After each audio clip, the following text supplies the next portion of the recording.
Fin de espacio promocional y publicitario. Este programa se transmite por Exa FM y Democracia AM. Mírelo en YouTube por Democracia TV. En Twitter somos Democracia S. 812.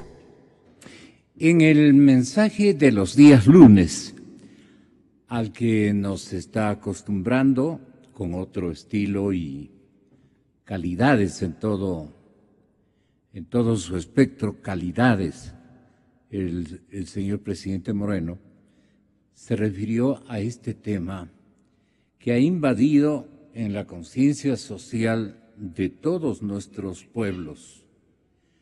Porque la crónica policial, la crónica de accidentes de tránsito, la crónica roja, como le llamamos por la parte delictual también, que comunican los medios especialmente impresos y que tienen seguimientos reporteriles muy amplios, muy significativos y bastante bien organizados, más que en otras áreas de comunicación, pues esto de los accidentes de tránsito parece que han repletado la paciencia pública y especialmente con el respetable Fernando Carrión y con usted también, doctor Tenorio, hemos sido persuasivos o hemos pretendido llamar la atención de autoridades y especialmente el comportamiento humano, quejarnos de él, singularmente del ámbito en el que se involucran estos insucesos, estos acontecimientos penosos que cuestan vidas, que acaban con hogares y que viene increciendo en todas las ciudades, en todos los carreteros del país. Accidente de tránsito, accidente de tránsito. Ya nos hemos acostumbrado y descubrimos que incluso, dadas las circunstancias de un aparecimiento normal de desarrollo, de progreso, de los inventos de la tecnología abundante y creativa que tenemos en estos tiempos, hace que la distracción sea el causante más o menos, no sé cómo lo han medido, pero dice del 15% de accidentes. Yo me quedo corto con esto, me parece muy poco, porque lo que estamos viendo todos los días es que incluso los de las motos y los de las bicicletas, dispositivos de locomoción, de movilización, que aparentemente deberían actuar a la defensiva, más bien actúan de otra manera, contrariamente a esto. Entonces dice aquí esta crónica del diario El Comercio, de su redacción de seguridad, señores invitados, don Fernando Carrión, muchas gracias arquitecto por este nuevo privilegio, doctor Rodrigo Tenorio, gracias a este académico tan preocupado, y en breve estará con nosotros el líder de justicia vial, el señor licenciado don Guillermo Abad. Esta crónica decía, los conductores distraídos han provocado más o menos un 16% de todos los accidentes que se han registrado en el primer semestre de este año a escala nacional. Esta es la primera causa de los percances viales que se dan en el país. No creo que sean una distracción el poner el pie en el acelerador, asentarlo hasta el máximo y competir por unos 4 o 3 pasajeros que aguardan allí en el carretero. Esta es una actitud de salvajes. Es una actitud de salvajes y muchos salvajes, y perdonen, no me refiero naturalmente a todos los respetables conductores profesionales del país, Pero dentro de ustedes, como hay dentro de todos los gremios, hay gente indeseable. Este mismo, el causante del último accidente, parece que superaba por 3 tamaños de paciencia o de tope a las normas que deberían haber impedido que este señor esté conduciendo en las carreteras del país. Pero hoy se las arreglan con los policías. Vean ustedes aquí en esta ciudad, donde vemos a unos policías de tránsito con bastante agentes de tránsito. Claro, no son policías, son agentes de tránsito, pero perfectamente apoyados por el señor alcalde o por la administración municipal, y que tienen a su mandar un parque automotor de motocicletas y de patrulleros y de todo lo que ustedes puedan imaginar. Les acaban de cambiar los uniformes, les ponen pinganillas para que conversen con mayor dimensión de tiempo y de temas en las esquinas de la urbe, sin que nadie, absolutamente nadie, uno que se llame sargento o uno que se llame teniente, como no son policías, obviamente no tienen grados, pero deben tener jefes, ¿no? Directores, entrenadores, en fin. Esta gente se pasa desde que les creó como policía de tránsito, trayendo a un técnico desde la ciudad de Cuenca, el actual director de movilidad, que creo que está, y le saludamos, creo que está en el lecho del dolor con alguna... Sí, ¿perdón? Sí, pero ¿cómo se llama? Sí, Darío Tapia. El señor Darío Tapia ha hecho un esfuerzo fantástico por proveerles de todos los insumos, materiales, uniformes, en fin, pero el resultado es mínimo.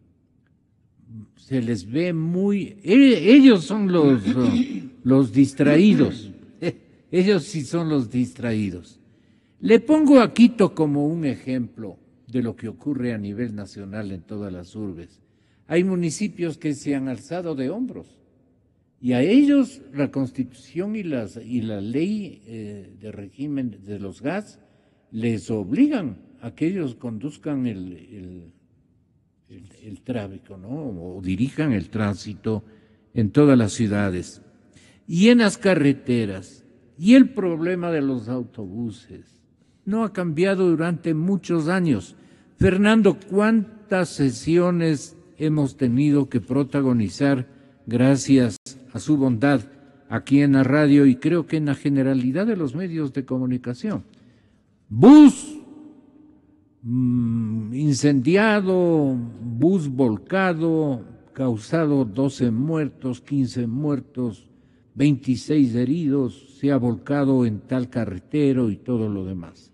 Programa de opinión en cualquier medio de comunicación y de ahí no hemos pasado. Este último hecho indigna porque el bus incendiado no había hecho ni siquiera la revisión vehicular. Vea lo que ha provocado. Una tragedia de 14 muertos, 30 heridos, choque, incendio de un bus, cooperativa La Maná. Y hay manifestaciones de los mananeños, llamémosles así, que están solicitando que por favor no les dejen sin el servicio. Monopolizan el servicio y entonces se vuelven indispensables. Esto bajo el amparo o la complicidad de las autoridades, no queda otra sino que decirlo. ¿Qué hacemos? Arquitecto Fernando Carrión, tan preocupado que ha sido usted de este tema. ¿Qué hacemos? Bueno, muchísimas gracias, Gonzalo, por la invitación. Un saludo a Rodrigo, con el cual tengo una grata amistad y obviamente un saludo a todos los radioescuchas. Sí es, efectivamente, Gonzalo, esta es no sé qué número de entrevista que he tenido la oportunidad de estar respecto de este mismo tema, y no sé cuántas más vamos a tener hacia el futuro respecto de lo mismo, porque es un tema absolutamente recurrente y tiene una característica que afecta directamente a la vida cotidiana, a la vida de la población. No es como las leyes que salen de la Asamblea o las decisiones que salen de los ejecutivos nacionales, que tardan en llegar y generar un impacto. En este caso, pues está la vida de la población de por medio. Y aquí podríamos señalar algunas cosas que me parece que son claves. Yo creo que si el presidente de la República ha llamado a un diálogo nacional, y ayer justamente en la cadena nacional que él tiene todos los lunes, habló que este es un tema fundamental. Escuchémosles, Fernando. Este fin de semana nuevamente lamentamos un terrible accidente. Ahora provocó la muerte de 14 personas y 30 resultaron heridas. A todos ellos hemos dado la atención a través de las instituciones respectivas. Dispuse la conformación inmediata de una mesa técnica de seguridad que se encarga de indagar las causas del accidente y proponer, lo más importante, alternativas futuras de prevención. Seguramente su importante organización ha sido ya convocada por el señor presidente o por la presidencia de la República. Para devolverle la palabra a Fernando, ¿qué se va a tratar en este conclave o en esta reunión? Que usted conozca cómo reza la convocatoria e invitación del señor presidente de la República. Bienvenido, muchísimas gracias, Guillermo. Guillermo Abad, de Justicia Vial, ya con nosotros. Tenga la bondad. Buenos días, gracias por la entrevista. Efectivamente, hemos sido invitados y es algo importante que se dé esta invitación, porque en los últimos 10 años, después de un siniestro de tránsito, a las únicas personas que se les invitaba era a los victimarios y no a las organizaciones que de una u otra manera representamos a las víctimas. Y la propuesta de Justicia Vial y Covial va a ser muy, muy clara. Primero hay que hacer una auditoría de todas las inobservancias a la ley que se han venido dando en estos últimos 10 años. ¿Qué es lo que ha motivado a la autoridad a inobservar la ley? Y las respuestas a todas las preguntas que tenemos sobre transporte, tránsito y seguridad vial están en la propia ley. Tenemos una ley que fue creada con el 90% de las sugerencias emanadas por la Organización Mundial de la Salud para mitigar los siniestros de tránsito, pero resulta que el 50% de esta no se ha cumplido. Entonces hay que preguntarse cuál es la razón del por qué esta inobservancia. Y vamos a llegar a que muchas de estas inobservancias respondieron a compromisos políticos gremiales que fueron en desmedro de la seguridad vial de los ecuatorianos. Hemos dicho siempre que el siniestro de tránsito es el último eslabón de una cadena de inobservancias a la ley y que ha empezado esa cadena en la propia autoridad. Entonces, ahora vemos que es saludable el que la autoridad quiera escuchar a la otra parte, a la parte perjudicada, diríamos, de los siniestros de tránsito, y exponerle nuestros criterios, exponerle también las soluciones, porque creemos que gran parte está en la propia ley, y además hay otras herramientas que se pueden aplicar en beneficio de la seguridad vial, como es la Estrategia Nacional de Seguridad Vial, que pretende articular a todos los actores que intervienen en el transporte, en el tránsito y en la seguridad vial, para que trabajemos mancomunadamente con este objetivo. Hay más de 200 actores entre públicos y privados de la seguridad vial, que cada uno actúa por su propio camino, y por eso es que no tenemos resultados concretos. Arquitecto, usted como entendido en la materia, estudioso más que todo en esta materia, de lo grave que hemos tenido que asimilar en materia de tránsito, en materia de movilidad. Al señor presidente, ¿qué hay que decirle? Señor presidente, no gaste incluso los dólares que pueden ir a mejores causas, porque estamos subsidiando el transporte interprovincial, el transporte público urbano en la generalidad de las ciudades y poblaciones de nuestro país. Y el egreso parece que es muy significativo. Para un servicio peor que el de los años 60 o 50. porque yo, niño, muy niño, cuando acompañaba y venía de vacaciones acá a Quito, chagrita que soy, venía donde una tía, queridísima tía. Y con los muchachos, con los primos, naturalmente nosotros andábamos por el centro histórico, pero cualquier cantidad de jugábamos y paseábamos, porque Quito terminaba prácticamente en un poquito más allá de San Blas, ¿no?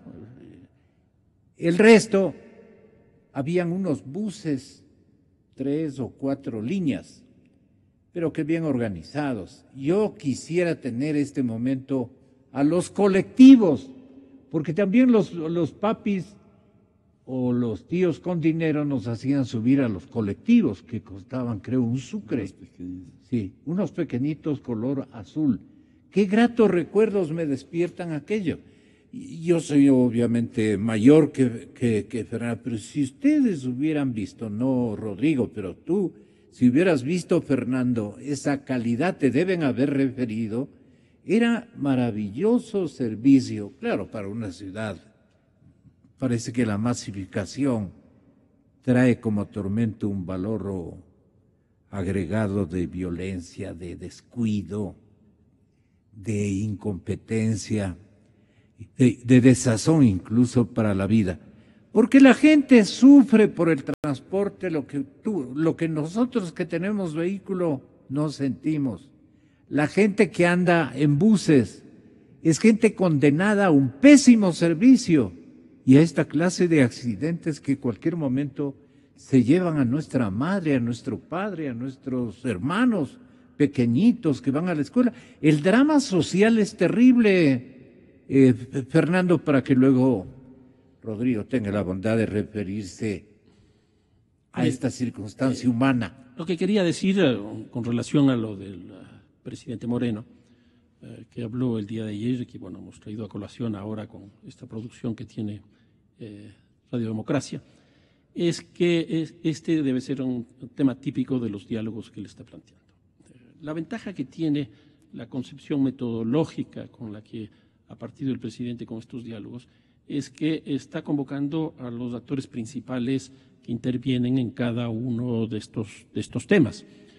En este caso, creo que, bueno, lo que dice Guillermo, generalmente se ha convocado a un solo sector y no se ha convocado a todos.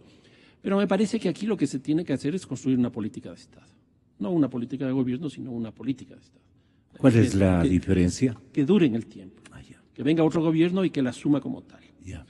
Y da la posibilidad de que eso ocurra porque se invita a los distintos actores. Eso va a significar que hay gente que propone y que asume esa responsabilidad de llevar a cabo esa propuesta.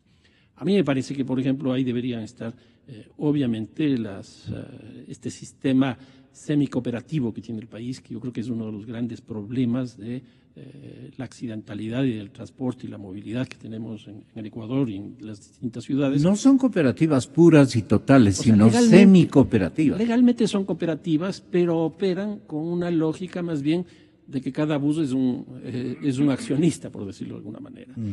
Que en realidad eso no es el sentido de una cooperativa. Y yo creo que incluso deberíamos saltar más bien que no sean cooperativas, sino que efectivamente sean empresas y que funcionen como tal, es decir, un modelo de gestión totalmente distinto. Me parece que en esa reunión, por ejemplo, deberían estar los alcaldes, deberían estar los municipios, lo que usted mismo hacía referencia, Gonzalo. Una cosa es la accidentalidad y la movilidad que existe en una ciudad y otra totalmente distinta es el servicio que existe interurbano o interprovincial, porque son dos formas totalmente diferentes. Incluso en términos de la accidentalidad también es muy distinta porque la mayor cantidad de víctimas que ocurren en la ciudad son peatones. Son peatones. Más o menos el 35% de los fallecidos por accidentalidad vial son peatones y la mayoría de esos están concentrados en las ciudades. Entonces también hay que establecer ahí una diferencia. Yo creo que en este caso es muy difícil decir este es el problema porque son muchas las aristas. generalmente uno termina simplificando. Por ejemplo, algo que a mí me gusta mucho, el fútbol. Cuando hay la violencia del fútbol se dice que son los infiltrados en las barras bravas. Y no es así, son también. Y cuando se habla de la accidentalidad vial, se habla de que son los choferes. Que son, pero no son los exclusivos. Por ejemplo, en este caso del accidente desgraciado que fallecieron 14 personas, esa persona estaba manejando un bus de una cooperativa que esa cooperativa le dejó salir a manejar ese vehículo cuando él ya se había consumido, creo que 2 vueltas, los puntos de la tarjeta, de la licencia. Entonces, hay un problema de gestión. Ese no es un problema del chofer. Ese es un problema de la modalidad de gestión. Cuando se le revienta la llanta, cuando se le van los frenos, no es así. Yo estuve revisando alguna información antes de venir acá y casi todas las causas van dirigidas hacia el chofer. Impericia, consumo Descuido. de alcohol, velocidad, estrés, etc. No hay una sola que se refiera al modelo de gestión. Y yo creo que ese es el gran problema que existe. Por eso reitero que me parece que es una buena decisión esta que ha hecho el presidente Moreno de establecer un diálogo que permita generar una propuesta de Estado, una propuesta de largo plazo, que sea asumida por múltiples gobiernos y que no sea una cosa estrictamente coyuntural. ¿Cuál sería el inventario que debe copar este evento? Preguntamos al doctor Rodrigo Tenorio a nombre de la ciudadanía ecuatoriana. Mire, realmente el problema es muy complejo, como tú lo estás marcando. Es complejo porque tiene muchas aristas, Sí. requiere de muchas voluntades, de un empeño de educar y concienciar a un sinnúmero de entidades humanas, por así decirlo, que piensan de distinta manera y han sido formadas en diferentes niveles. Yo diría que hay una suerte de precariedad psicológica, e insisto en el concepto de precariedad psicológica en los choferes. En los choferes en general, tanto de los taxis como de los autobuses. ¿A qué me refiero con precariedad psicológica? Sí. Podemos poner otras palabras que para que la gente nos entienda, ese queme importismo, por ejemplo. No puedo utilizar una palabra que otro colega utilizaba su expresión para decir ese queme importismo, ¿no? Un queme importismo, pero no de cualquier nivel, un queme importismo, pero así existencial, podríamos decirme, que surge de la totalidad del ser, ¿no? de las personas. Ese queme importismo que caracteriza a los choferes de los buses, y a los choferes de los taxis también. El queme importismo del semáforo, el queme importismo de la ley, el queme importismo de las personas. Yeah. Hace unos días estaba yo en un taxi y el tipo empezó a dispararse, a pasarse de un lado a otro. Le dije un ratito, señor. A ver, yo estoy en el taxi, cuídeme a mí. No le importaba nada. Ese es el queme importismo. El queme importismo no solamente de las personas a las que está conduciendo, el queme importismo de la ley. ¿Qué le importa pasarse el semáforo en rojo? Yo pienso a veces en un taxi, este señor debe tener menos puntos que todos, o sea, no debe tener ya ni un medio punto que le autorice a manejar. Si la ley fuese justa, si las ordenanzas se cumpliesen, si realmente, no porque es chofer, porque es taxista, se le da todas las ventajas del caso.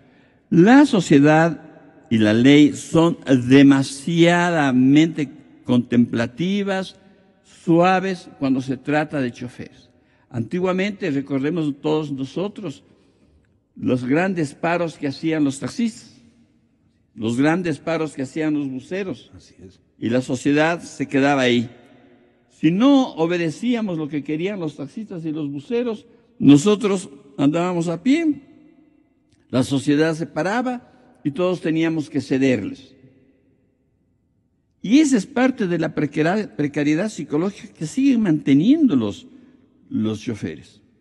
Esa precariedad psicológica también tiene que ver que con la mayoría de ellos tienen una ínfima capacidad de conducción, tienen una formación elemental, tienen una formación social, o si es que tienen alguna. No tienen responsabilidad social. Absoluta. ¿Por eso cómo se enseña, doctor? Ahí está la parte labrada.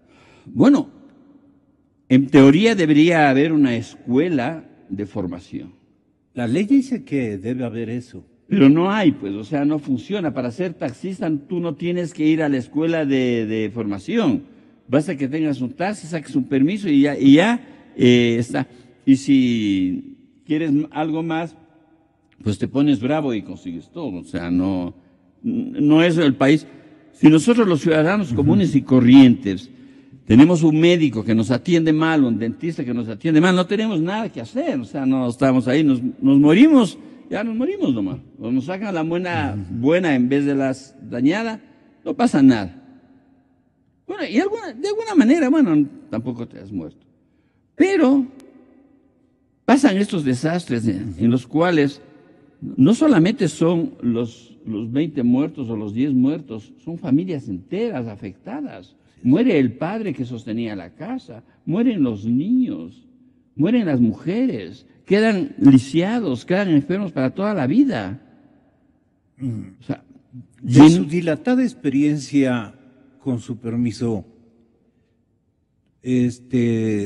licenciado Abad, de su dilatada comparecencia a escenarios de tragedia donde la madre se queda sin su esposo, lamentando la muerte no solamente de él, sino de un tierno hijo. ¿Cuántas cosas se puede ver?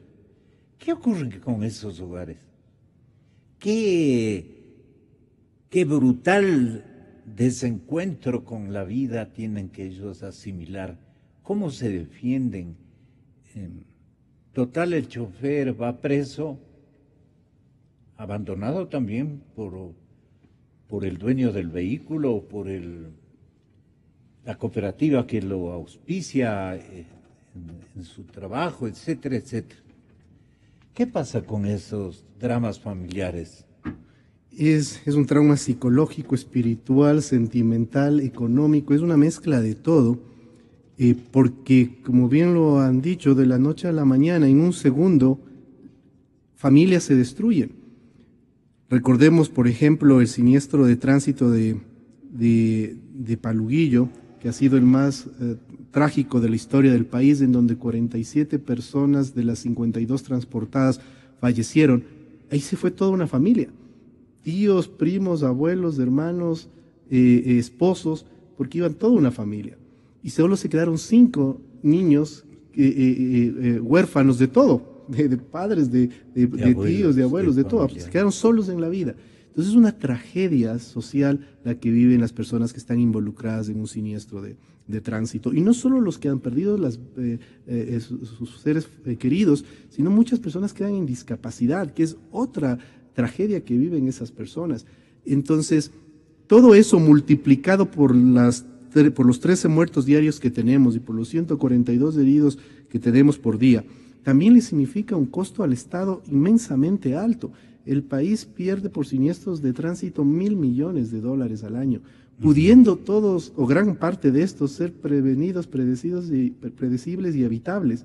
Pero realmente el problema está, reitero, en que no hemos tenido la capacidad de cumplir el ordenamiento jurídico. Como bien lo decía Fernando, en el tema de las operadoras de transporte, la falta de visión y de gestión empresarial es el origen del problema dentro de las operadoras. Y justamente la ley lo que pretende para que esa visión y esa gestión empresarial se pueda aplicar es establecerla dentro de los parámetros de calidad de servicio, y esos parámetros de calidad de servicio deben estar dentro del contrato de operación. Pero si nosotros revisamos el contrato de operación que tiene la autoridad, sea nacional o autoridades locales, con los gremios de transporte, resulta ser que no exigen estos parámetros de calidad de servicio.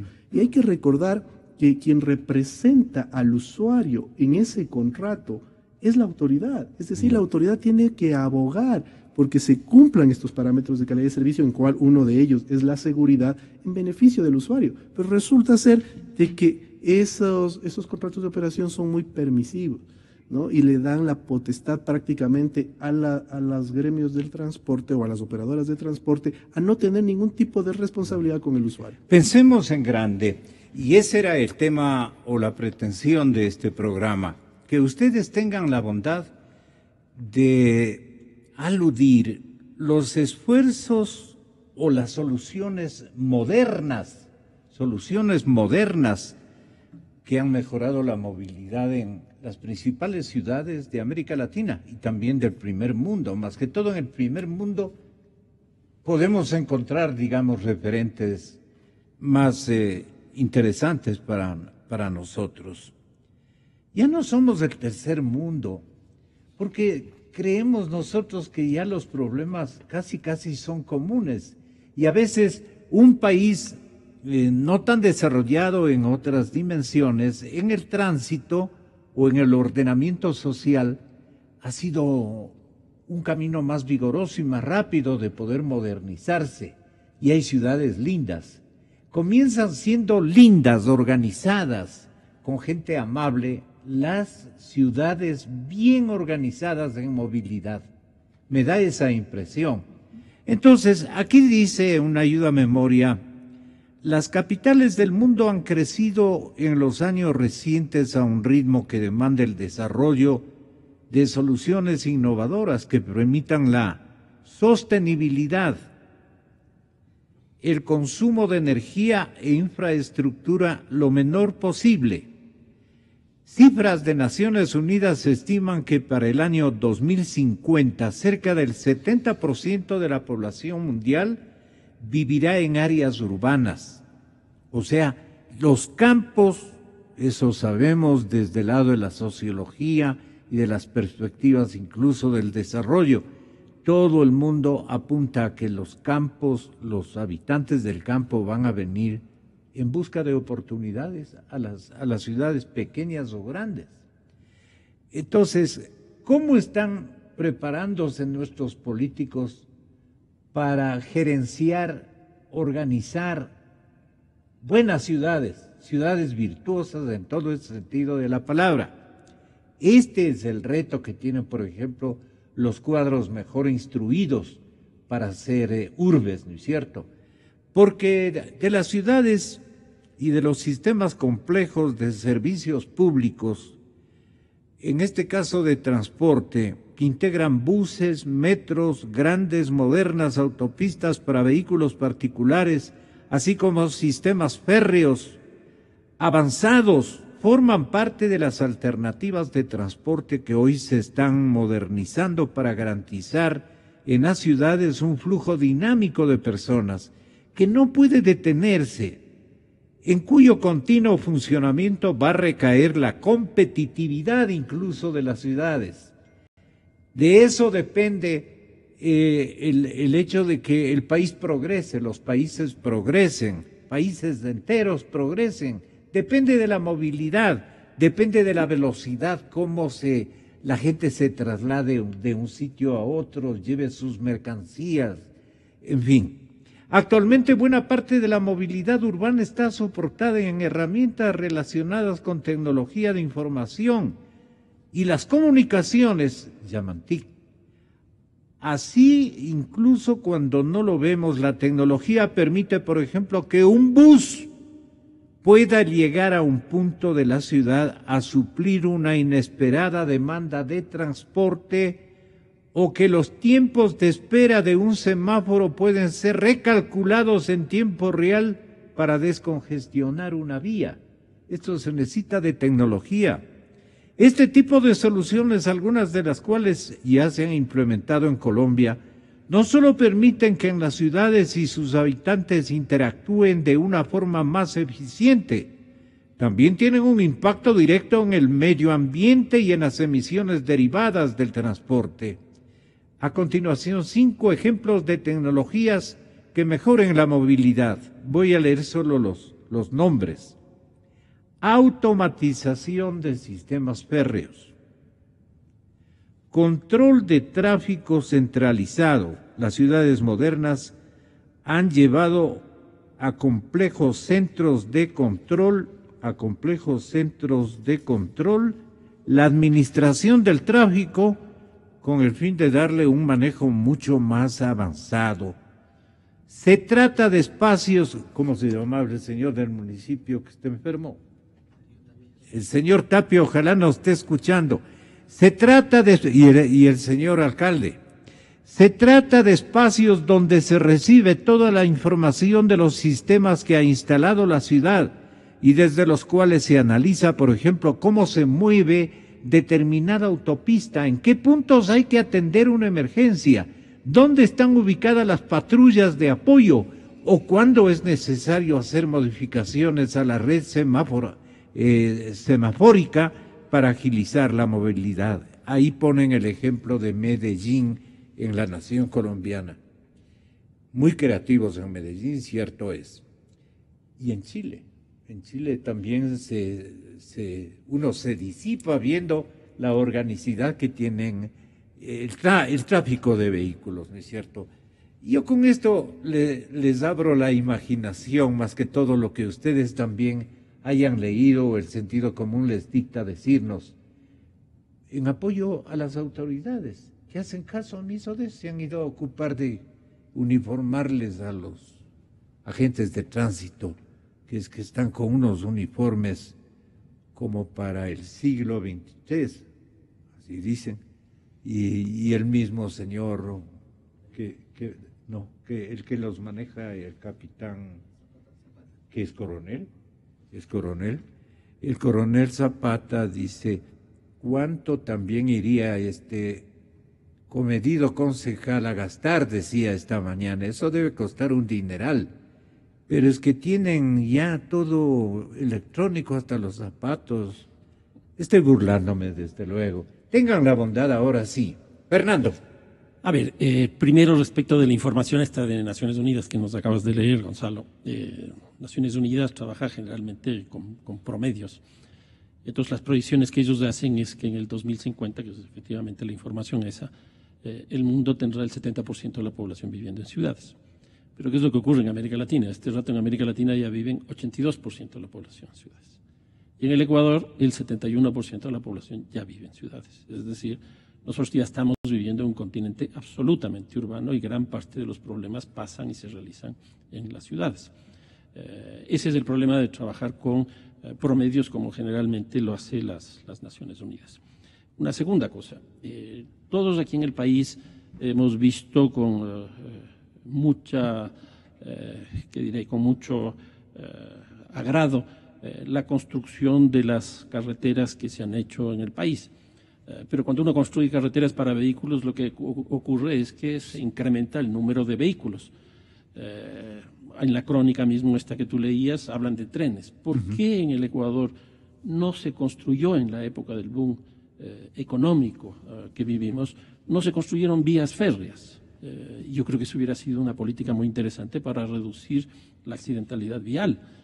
Ese es uno de los sistemas más interesantes de transporte que existen en Europa y que nosotros lo tuvimos y que lo perdimos. Si bien nosotros tenemos ciertos tramos de transporte férreo, básicamente está utilizado para el turismo. Pero, por ejemplo, lo que hizo Eloy Alfaro de unir la sierra y la costa, Quito con Guayaquil, yo creo que hubiera sido fantástico que se construya una vía férrea.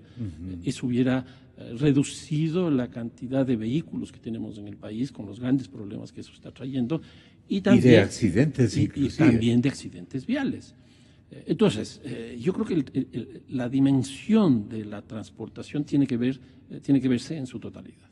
Hoy día, comparando con lo que tú mismo señalabas hace un momento en el caso de Quito. En esa época me imagino que había una o dos formas de movilidad. Hoy día la lógica del transporte es multimodal. Tenemos bicicletas, tenemos motos. Yo acabo de estar en Barcelona.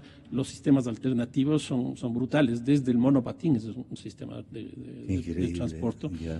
¿Y tienen espacios para? Exactamente, han creado. exactamente, pero eso también está construyendo nuevas formas de accidentalidad vial, por ejemplo, de la información que... Y graves. Claro, mira, el caso de las motos, el crecimiento del parque de las motos en Barcelona es tan significativo, tanto que la movilidad por moto es relativamente pequeña, porque es el 6% de los viajes se hacen en moto, pero el 40% de los accidentes viales son en moto. Entonces, uno incorpora una nueva modalidad y aparece una nueva accidentalidad. Y entonces, todo eso tiene que ser visto. ¿Qué es lo que ocurre en el caso concreto de Quito?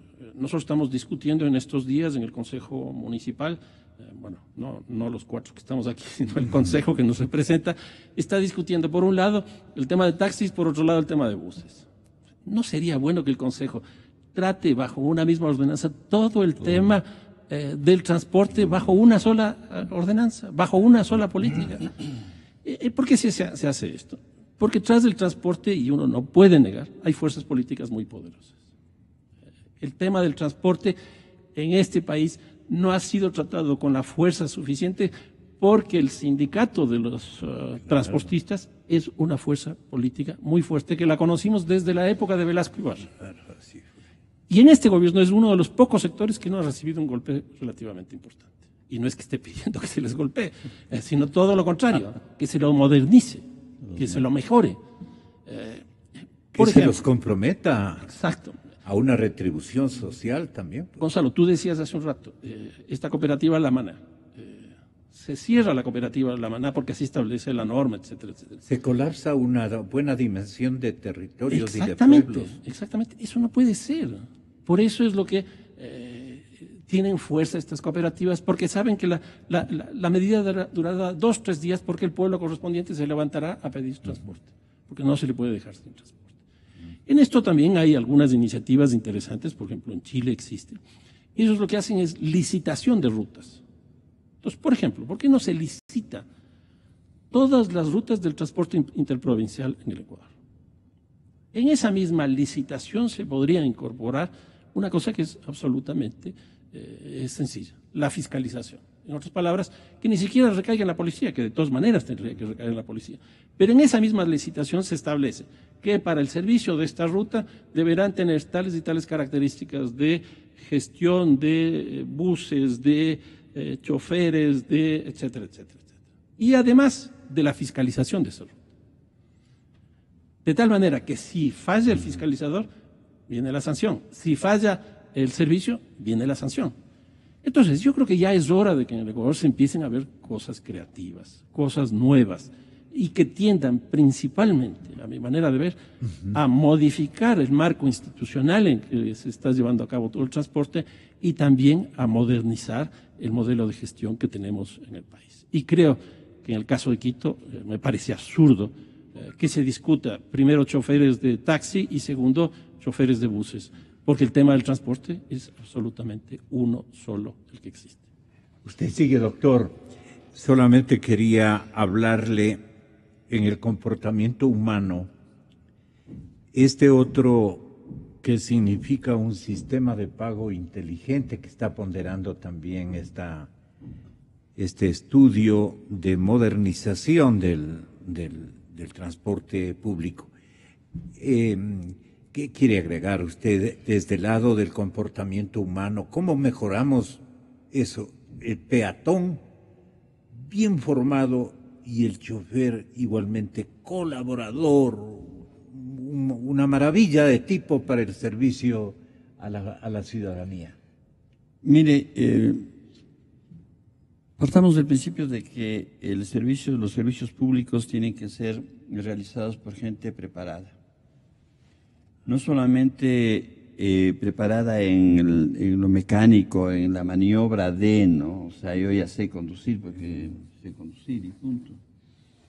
Como en los países desarrollados. Tengo la licencia. Claro, la licencia sí es conseguida como quiere. No, acá no se trata de tener solamente licencia para conducir un auto. Acá se trata de ser profesional de la conducción de taxis, profesional de la conducción de buses, de motos o lo que sea. Profesional. Resulta que en Quito, para hablar de nuestra ciudad, cualquiera es taxista. O sea, el que consigue un auto y saque el permiso y ya es taxista. ¿Se ha preparado esta persona para ser taxista en nuestra ciudad? ¿Le han capacitado para ser taxista? ¿Sabe? No solamente la ley de tránsito, Baida y yo, todos damos para sacar la licencia el supuesto examen sobre la ley de tránsito. Pero ha habido una escuela por donde ha pasado este que quiere ser taxista. No, más de hace unos 3 días estuve en un taxi y le pregunté al hombre y me dijo que acababa de llegar de no sé qué pueblo de la serranía y que no tenía trabajo y ha puesto un taxi. Ha sacado los permisos para manejar el taxi, pero ¿eso es suficiente para manejar un taxi, para manejar un bus? No solamente se trata de toda esa nueva tecnología, de toda la riqueza que podemos tener en los países desarrollados, ¿no? Desde el tren bala hasta una bicicleta, ¿no? Pero ¿cuál es la preparación de aquellos que se responsabilizan del transporte público? Los taxistas en Quito, yo creo, es una imaginación mía, pero por lo que los uso de vez en cuando y ahora los uso más frecuentemente porque es difícil sacar tu auto. Así es. Yo creo que no están preparados. Yo creo que la mayoría no está preparada para conducir un taxi, que parece sencillo, un taxi. Peor, un bus. Entonces, estos grandes desastres que se vienen produciendo en el país desde hace años, de esos somos responsables todos. No solamente el chofer, no solamente la unidad, el dueño de la unidad que no la ha chequeado, sino las autoridades, los gobiernos que no han hecho nada. Yo me acuerdo al comienzo del régimen pasado, todo un evento de amarillo, que se puso amarilla todo el centro de la ciudad. ¿Ah? La fiebre amarilla, exactamente, la fiebre amarilla en el centro de la ciudad, para conseguir votos. Consiguiendo votos para aprobar el uso de taxis. Aprobar el uso de taxis. ¿Y el taxista? ¿Quién se ha preocupado de él? Yo no acuso al taxista en sí mismo, al señor Juan Pérez. Acuso al régimen de que no se preocupa absolutamente por capacitarlo a este señor que necesita trabajo, que quiere trabajar, que tiene los medios para trabajar, que tiene en dónde trabajar, pero no está capacitado para ser taxista. No basta saber manejar para ser taxista. Y todo esto en las ciudades crecen, las ciudades se vuelven ya complejas, nuestra ciudad es absolutamente compleja por las características, por las características que tiene. El municipio está haciendo cosas importantes para tratar de solventar los problemas de tránsito que tiene la ciudad. Pero estos accidentes... ¿Usted cree que sería conveniente que a determinadas horas o por porciones, no sé la idea en otros países, frenan la circulación de determinados autos en beneficio de particulares, por ejemplo? Es decir, organizan la circulación. ¿Cómo se puede organizar la circulación? Cuando esto es medio complicado, ¿no? No, cuando existen servicios adecuados urbanos, en ciertas ciudades europeas, tú no puedes sacar tu auto. Porque tú tienes... Así de simple. Así de simple. En cualquier ciudad norteamericana, claro, no de puedes las tú complicadas, sacar tu auto. En Nueva York, por ejemplo, tampoco rige eso. No puedes sacar tu auto porque tienes todos los medios adecuados para ir y volver sano y salvo a casa. Ese es el problema. Y el carro lo dejan a prudente distancia del sitio lejano donde viven. Sacado. O sea, es mucho más importante que el asunto de la pico y placa, que solamente es un asunto administrativo, no es tecnológico eso. No está en función del bienestar total de la ciudadanía. El bienestar total de la ciudadanía tiene que ver con la seguridad social. Pero yo no voy a estar seguro en un taxista que es taxista desde ayer y viene del pueblito allá, viene a manejar un taxi, ya tiene la licencia, ya tiene el permiso, ya tiene el taxi amarillo, ahora ya es taxista. ¿Qué sabe el señor? ¿Quién le ha capacitado? Y esa es una responsabilidad social en términos generales, pero de las autoridades municipales. Pues. Licenciada, lo que quiera decirnos. Una cosita sí, muy cortado. Respecto a lo que dice Rodrigo. No se aprueban los taxis y no se aprueban los cupos. Incluso vale más el cupo que el taxi. Y eso genera un nivel de corrupción altísimo. Qué cosas, ¿no? A ver. Para hacer una acotación de lo que mencionaba Fernando, la ley determina la reversión de rutas y frecuencias al Estado y el Estado tenía que sacarlas de esta a licitación justamente para poderles entregar el contrato de operación y a la que mejor cumpla con los parámetros de calidad de servicio se le daba. Más, la propia ley determina que solo el Estado tiene la capacidad de explotar comercialmente la ruta y la frecuencia conocida como puesto de trabajo, que resulta que ha sido que en la actualidad o ha sido costumbre de que ese bien del Estado se le ha comercializado como si fuera un bien privado, generando un altísimo grado de corrupción en la venta de los puestos. Y en relación a lo que usted mencionaba del control de tráfico centralizado y sistemas de integrado de recaudo, es fundamental para una mejor movilidad dentro de la ciudad. Quito exige eso, se presta para eso, ¿no? Justamente por el amontonamiento de circunstancias. Efectivamente, y tengo entendido que el municipio está tratando ya el sistema integrado de recaudo. ¿Qué significa esto? Que una persona con una tarjeta electrónica pueda tomar cualquier modalidad de transporte y no usar el dinero. Esto también a su vez mejora la gestión de y en términos de circulación, ¿cómo ayudaría, digamos, este sistema de recaudo? Lo que tiene que hacer un sistema de transporte público es seducir a las personas que tenemos vehículo para que lo dejemos en casa, lo que hablaba Rodrigo. Es una campaña. Dejarlo en casa y subirnos al transporte público. Pero ¿cuándo uno va a subirse al transporte público? Cuando este sea mejor, más barato, más cómodo que nuestra propia unidad. Por eso el tema del metro es importante que se conecte con los servicios de transporte público convencional y no se conecte de manera adecuada y no se rompa la cadena de servicio, porque si uno sube al metro va a estar con aire acondicionado, va a ir de manera segura, eficaz, rápida, pero llega a una estación de transferencia y volvemos al transporte convencional, entonces la gente no se va a sentir seducida por el sistema y va a seguir utilizando su vehículo.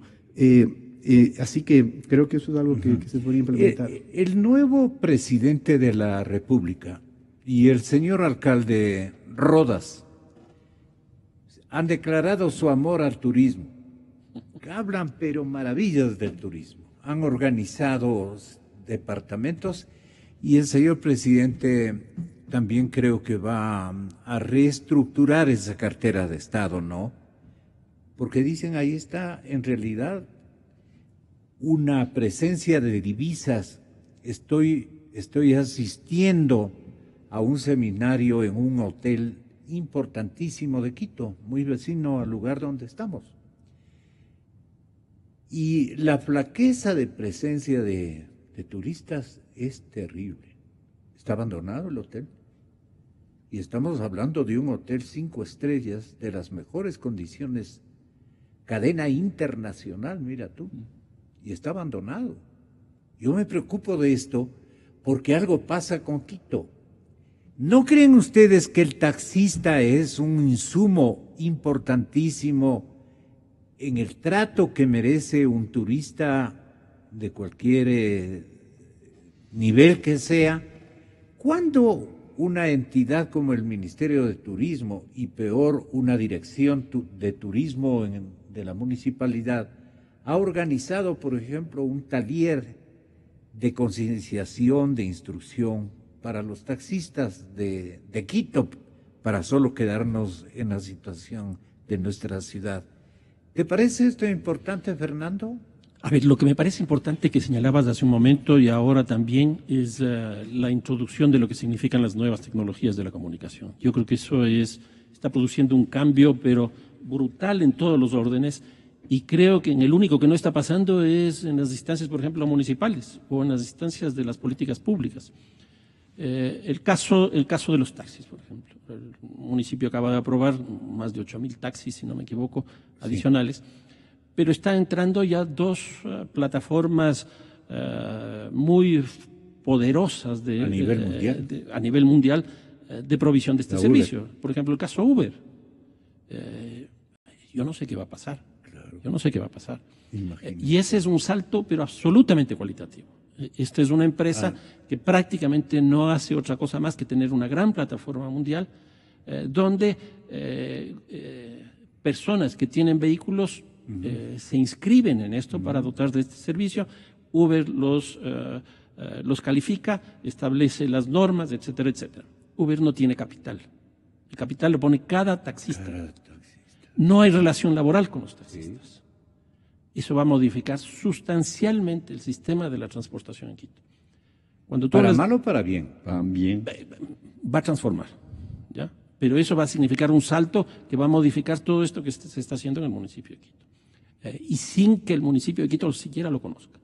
Segunda cosa, respecto al turismo. Esto que tú estás viendo, por ejemplo, de la reducción de la capacidad de ciertos hoteles para captar turistas. Hoy día hay exactamente igual una plataforma mundial que es Airbnb, que establece un sistema de provisión de departamentos, de habitaciones, etcétera, etcétera, de tipo mundial.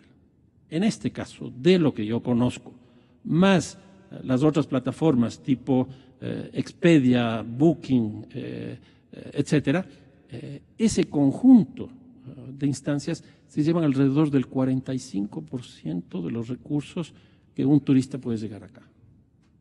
En otras palabras, lo que antes se creía que era una panacea el turismo, hoy día ya no lo está haciendo, porque tenemos estas grandes plataformas mundiales que están revolucionando. En este caso, los dos ejemplos que pongo, el uno el taxismo y otro el turismo, con cambios sustanciales. Por ejemplo, en Europa, el caso de Venecia, hoy día están en una lucha, como en el caso de Barcelona, en una lucha para que Airbnb no se tome las zonas residenciales más prestigiosas de la ciudad bajo este sistema. Porque ¿qué es lo que ocurre?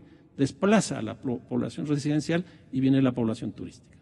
La diferencia está en que la una no tiene una adscripción identitaria con el sitio y la otra sí. Y entonces, lo que ocurre es que esas zonas empiezan a tener una lógica totalmente distinta y la transformación termina siendo muy fuerte. Por eso es lo que se dice hoy día, que el turismo ya es una industria con chimeneas. El nivel de contaminación que genera el turismo es brutal. En otras palabras, yo creo que tanto para el transporte cuanto para el turismo, casi todas las actividades hoy día, si no tienen en cuenta los temas de las nuevas tecnologías de la comunicación y de la información, estamos liquidados. Tú ponías el ejemplo hace un rato de los semáforos. Quito tiene en ciertos sectores semáforos inteligentes, pero ahí hay un problema. ¿De quién maneja eso? Si el municipio o la policía. Los semáforos están ahí. Entonces yo creo que es hora ya de que se empiece a cambiar el chip. ¿Quién tiene que liderar todo esto? En este caso el municipio de Quito. El alcalde. El alcalde, pero el problema que tiene es que tiene un consejo que no le permite aprobar prácticamente nada. Nada. ¿Por qué? Porque no ha construido una voluntad política, porque no ha construido una propuesta. Miren, hace poco tuvimos un gran debate. ¿Qué falta el liderazgo? Sin duda, y propuestas, propuestas a largo plazo. Gonzalo, nosotros tuvimos la Plaza Argentina hasta hace poco. Eso eran 130 millones de dólares. Ahí el problema que hubo es que no hubo una visión del área metropolitana, porque el municipio de Quito no se concibe como área metropolitana, entonces no tiene un gobierno de área metropolitana. Es tan claro como eso, y todo lo que se discutía era en la Plaza Argentina. Cuando el problema principal es el acceso de los valles hacia Quito, de Quito hacia los valles.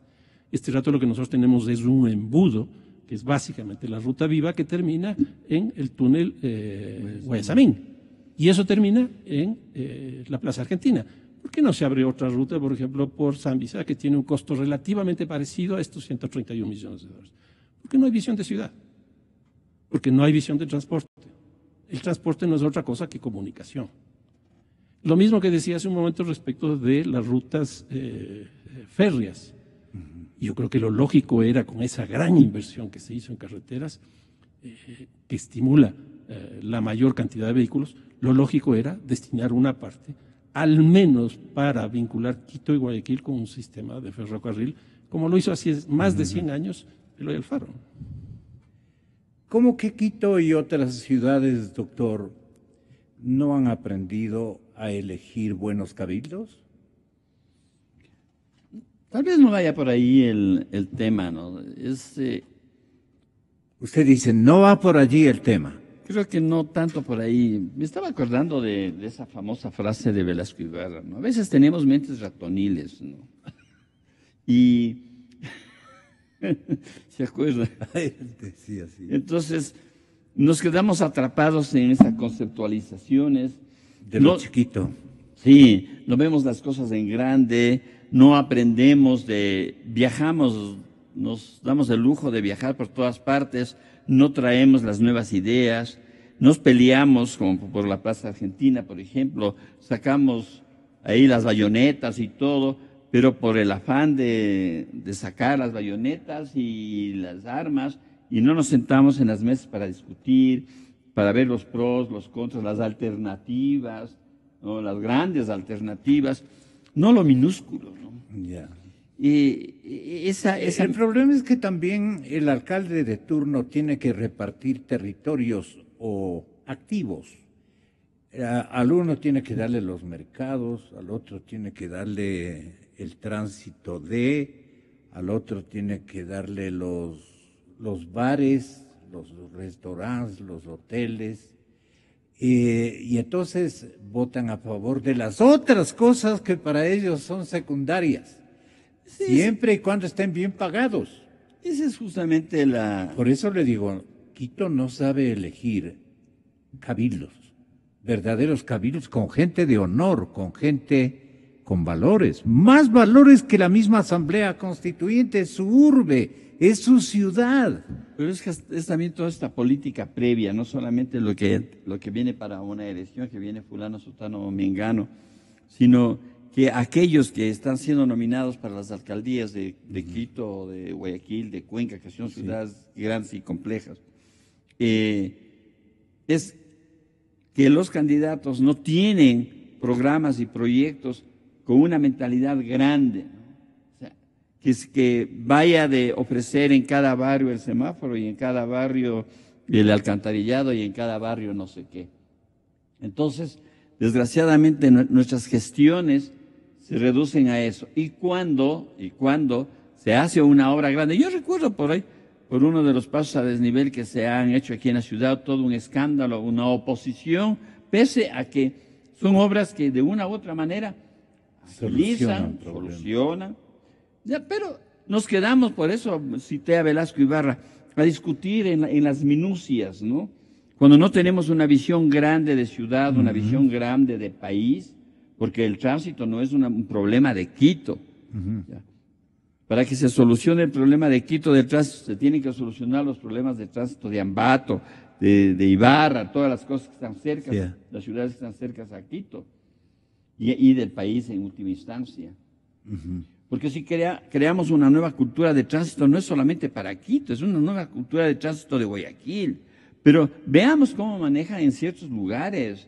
El chofer va con su Coca-Cola tomando así, manejando, comiéndose un sándwich de este porte, el conductor del bus, y va comiendo y manejando. A ver, eso. Y qué bien que está eso.